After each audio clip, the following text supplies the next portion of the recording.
Khalifa Umar பதவி பிரமாணம் செய்கிற போது, பதவி பிரமாணம் செய்கிற போது சொன்னார், நான்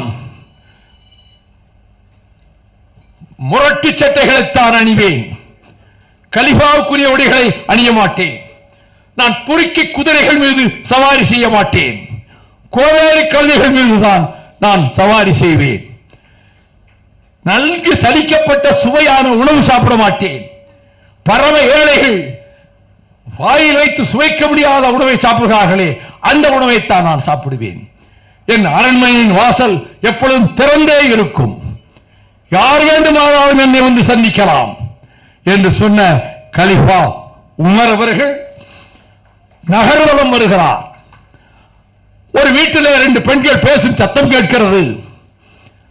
தாய் சொல்லுகிறாள் மகளிடம், மகளே, இந்த பால் விற்பதிலே கிடைக்கிற வருமானம் 3 வேளை சோற்றுக்கு காணவில்லையே, பாதி தண்ணீரை சேர்த்து விட்டால் 2 மடங்கு வருமானம் வரும், நமக்கு பசிக்கொடுமை இருக்காது என்றவுடன் மகள் சொல்லுகிறாள், அம்மா தப்பா பேசாதம்மா, உமருடைய ஆட்சி நடக்குதுப்பா, அந்த தப்பை நம்ம செய்யக்கூடாது. இதை உமர் கேட்டுக்கொண்டே இருந்து விட்டு அரண்மனைக்கு போய்விட்டார். சில நாள் கழித்து வரவழைத்தார். தன் மகன் ஒருவனுக்கு அந்த பெண்ணையே திருமணம் செய்து வைத்தார். அவர் உமர். அவருடைய 3 பிள்ளைகளில் 2 நல்லவர்கள், ஒருவன் கொஞ்சம் போதைக்கு அடிமையாகிவிட்டான், போதைப் பொருளை விநியோகிக்க ஆரம்பித்து விட்டான், பிடிபட்டான், தர்பாரிலே கொண்டு வந்து நிறுத்தப்பட்டான். கலிஃபா உமர் தீர்ப்பளித்தார், ஆணிகள் பொருத்தப்பட்ட சவுக்கால் 80 சவுக்கடிகள் இவனுக்கு இப்பொழுது கொடுக்கப்படுகின்றன என்று. சவுக்கை எடுத்தவனுடைய கை நடுங்கியது. அவன் ஓங்கி அடிப்பதற்கு மனமரவில்லை. உமர் எழுந்து அவன் அருகே சென்றார். சவுக்கை என்னிடம் கொடு என்று வாங்கினார். இவர் அடித்தார் மகனை. ஆணிகள் பொருத்தப்பட்டதால் உடம்பிலே இருந்து ரத்தம் பீரிட்டது. 40 அடிகளில் அப்படியே கீழே சுருண்டு விழுந்து கொஞ்ச நேரத்தில் இறந்தே போனான். அதனால் தான் மகாத்மா காந்தி சொன்னார், உலகில் உமர் ஆட்சியை போல ஒரு ஆட்சி ஒரு நாட்டிலே நடந்தால் அதைவிட சிறந்த ஆட்சி இருக்க முடியாது. யார் சொன்னது? மகாத்மா காந்தி. அப்படி ஆட்சி நடத்துங்கள். நேற்று ஒருவரை சந்தித்தேன். என்னுடைய நூல் வெளியீட்டு விழாவுக்கான அழைப்புகளை கொண்டு போய் கொடுத்தேன். ஒரு தொலைக்காட்சி நிறுவனத்தினுடைய அதிபர் சிறிது நேரம் அரசியலிடம் பேசிக் கொண்டிருந்தார். அவர் சொன்னார், இதுக்கு முன்பு ஆட்சி இருந்தபோது மாதம் 1.5 கோடி ரூபாய் நாங்கள் கப்பம் கட்டினோம். மாதம் 1.5 கோடி 5 வருடம் கட்டி இருக்கிறோம். இப்பொழுது 10 பைசா கொடுக்க வேண்டிய அவசியம் கிடையாது. இது மாதிரி என்னிடம் 100 பேர் சொல்லியிருப்பார்கள். நாங்கள் 15 லட்சம் கொடுத்தோம் வீடு கட்டுவதற்கு கமிஷன், 20 லட்சம் கொடுத்தோம், 25 லட்சம் கொடுத்தோம். இப்பொழுது சல்லி காசு கொடுக்க வேண்டிய அவசியம் கிடையாது. இந்த அரசு வந்து என்ன சாதித்தது? கேள்வி கடைகளை தொடுக்கின்ற அரசியல் கட்சி தலைவர்களுக்கு சொல்வேன், eradication of corruption is an Himalayan task. சுலபமான காரியம் அல்ல. இமயமலையை நகர்த்துவதை போன்றது ஊழலை ஒழிப்பது. அதில் உறுதியாக இருக்கிறார் விஜய். கமிஷனை ஒழித்து விட்டார், கரப்ஷனை ஒழித்து விட்டார்.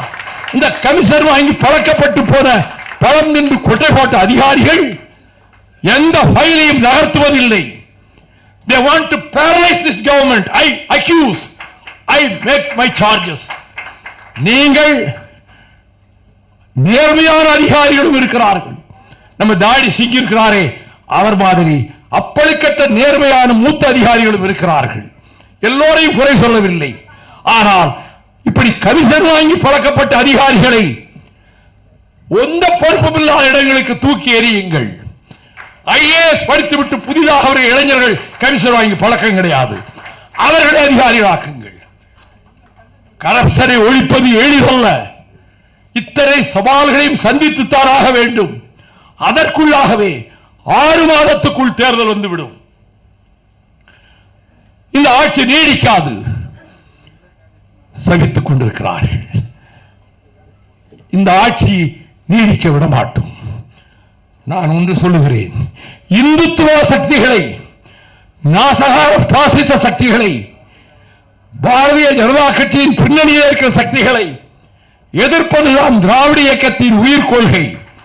நான் திராவிட இயக்கத்தால் வார்ப்பிக்கப்பட்டவன், 5.5 ஆண்டுகள் சிறையிலே கழித்தவன், 28 தடவை சிறை சென்றவன். திராவிட இயக்கத்தின் பெருமையை நாடாளுமன்றத்தில் வீர முழக்கமாக சங்கராகம் எழுப்பியவன்.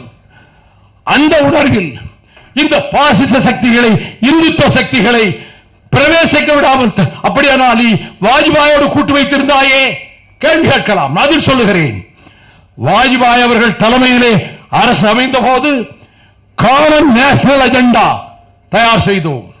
முரசொலி மாறனும் கையெழுத்திட்டு இருந்தார், நானும் கையெழுத்திட்டு இருந்தேன். அதில் செக்குலரிசம் இடம்பெற்றிருந்தது, காஷ்மீர் பிரச்சனை இடம்பெறவில்லை. 307வது பிரிவு அதை பற்றி குறிப்பே கிடையாது. இந்திதான் அந்த பேச்சும் கிடையாது. அந்த நேஷனல் அஜெண்டாவில் இந்துத்துவ கொள்கை எதுவும் கிடையாது.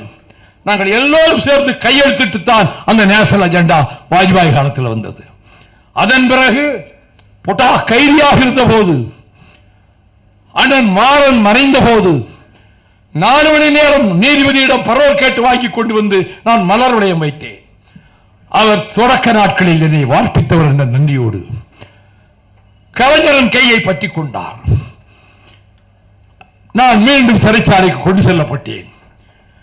பிரதமர் வாஜ்பாய் டெல்லியிலிருந்து வந்தார் இறுதிச் சடங்குக்கு. இறுதிச் சடங்கு நடக்கிறது. வாஜ்பாய் விமானத்தில் ஏறி டெல்லிக்கு போகிறார். போவதற்குள் அறிவிப்பு வருகிறது, பிஜேபியோட உறவு முறிந்தது, காங்கிரஸோடு உறவு ஆரம்பமாகிறது. அது அந்த கட்டம். இப்பொழுது இந்த அதைவிட விஷத்தன்மையோடு முஸ்லிம்களுக்கும் கிறிஸ்தவர்களுக்கும் இனி ஓட்டுரிமையும் கிடையாது, குடியுரிமையும் கிடையாது என்று அகமதாபாத்தில் தீர்மானம் போட்டார்களே தர்ம சன்சத் என்ற மாநாட்டில், அந்த கூட்டம் உள்ளே நுழைய பார்க்கிறது. இதை தடுக்க வேண்டும். முழு பலம் நம்மிடம் இல்லை. நமக்கு இருக்கிற சொற்ப பலத்தையும் திராவிட முன்னேற்ற கழகத்தோடு இணைத்துக் கொள்வோம் என்று முடிவெடுத்துத்தான் நாம் திமுக கழகத்தோடு நாங்கள் ஒருமனதாக முடிவெடுத்து போய் சேர்ந்தோம். அதுதான் காரணம். அதற்கு பிறகு ஏற்பட்ட பல நிலைகளில் எங்கள் சுயமரியாதையும் தன்மானத்தையும் காத்துக்கொள்ள லட்சோப லட்சம் தொண்டர்கள் 100க்கு 100 திராவிட முன்னேற்ற கழகத்தை விட்டு வெளியேற வேண்டும் என்று பொதுக்குழுவிலே முடிவெடுத்தார்கள்.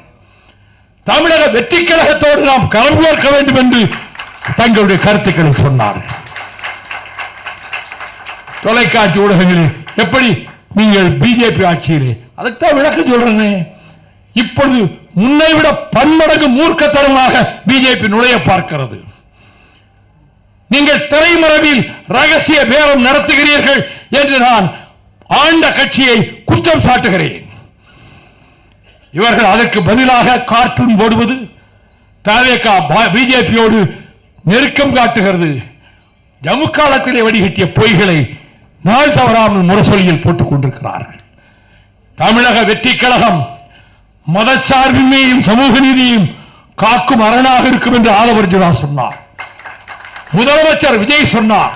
அந்த நம்பிக்கையில் தான் காதர் விஜயும் இந்திய முஸ்லீம் லீக் இதற்கு துணையாக நிற்கும் என்று சொல்லி ஒருவரை அமைச்சராகவும் ஆக்கியிருக்கிறார்கள். வேற என்ன எவிடன்ஸ் உங்களுக்கு?